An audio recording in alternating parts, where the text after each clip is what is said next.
Let's talk about the other side of failure. Let's talk about owners not getting the right advice from either the person they bought the restaurant from or the banks that give them the loan. Because let's face it, not all of us that get into business are equipped with the tools for the next step. My goal is to help restaurant owners finally get to where they want to go. But more than that, my goal is to find entrepreneurs within that segment that actually know what it means to hustle. That's my goal. Come on the journey with me. Restaurant Marketing Secrets, episode 694. I'm your host, Matt Plapp, and I'm piggybacking off of yesterday's podcast, 693, where I was talking about a restaurant owner that recently acquired a client of ours and did not continue the marketing that, even at a low level, was bringing back probably a 50-to-1 ROI. The reason they didn't do it was they don't have the money.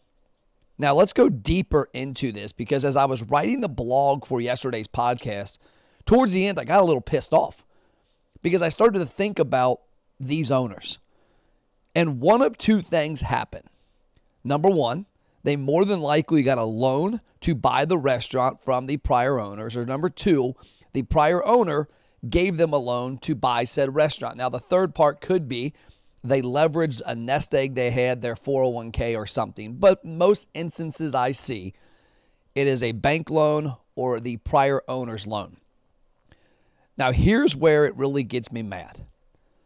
Both of those parties didn't look deep enough to realize what was going to happen next. Because here's what happens in those situations typically. That owner becomes married to the restaurant, becomes employee number one, and works their ass off 7 days a week, hoping and praying that at some point they're going to turn the corner. They stack up a bunch of personal credit card debt. They don't pay themselves enough. They stress their marriage, and in a year or two, they're out of business. It's what happens. I've seen it play out so many times. And here's the part that I don't think people pass on to the new owners. Number one, this restaurant, let's say it's been around for 40 years, which I believe is around the time. The first 20 or so years that restaurant was open, they did not have a Chipotle, a Raising Cane's, a McDonald's, a Starbucks on every damn corner. The market wasn't full of massive chains. It was not as saturated. And number two, that restaurant owner that is selling the restaurant has 20 to 30 years under their belt of stacking very little incremental profits and getting to a big victory.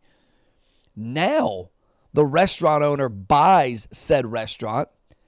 The little profit that was in the restaurant the past 5 to 10 years is eaten up by that loan payment they have, either to the bank or the prior owner. So now they don't have enough meat on the bones to live up to their daily obligations and pay that new loan and stack enough profit to pay themselves. So they look at the P&L and say, shit, we can't afford to market. And in many instances, they do not have advice from somebody outside of those four walls, somebody in their family that has been there, done that. That is what really angers me when it comes to small business. I remember 2019 going to the Restaurant Finance Conference in Las Vegas. It's a huge event, a few hundred booths, massive speakers, and tens of millions of dollars walking around. In fact, I sat at a table to have coffee one morning, and the guy next to me was complaining he couldn't find a way to spend the $50 million he had, and he needed to acquire restaurants and real estate. And I'm just scratching my head like, shit, I got $50. But when I was in that room, the room was divided into two. There was 100 booths on the right that were giving people money, and there were 100 booths on the right that were selling people franchises. There was no marketing companies anywhere. There was no business advisors in there. There was plenty of ways for people to get money and give money. But very little thought behind, once we give somebody $1 million and they go spend $1 million, is there a plan in place that they make enough money to pay themselves and us? Many times, all they give a shit about is them getting paid, not both parties. And it needs to be a collaborative relationship. Now, I didn't feel too bad in that room because that room was full with a lot of millionaires. And so there was probably more assumptions made on those banks and those franchises about the people they were talking about.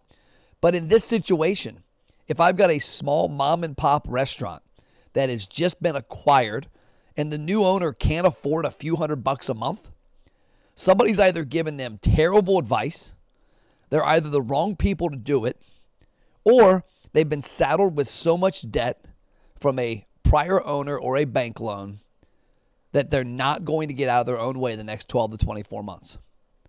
That's all I got. Get off my soapbox. I'll talk to you tomorrow.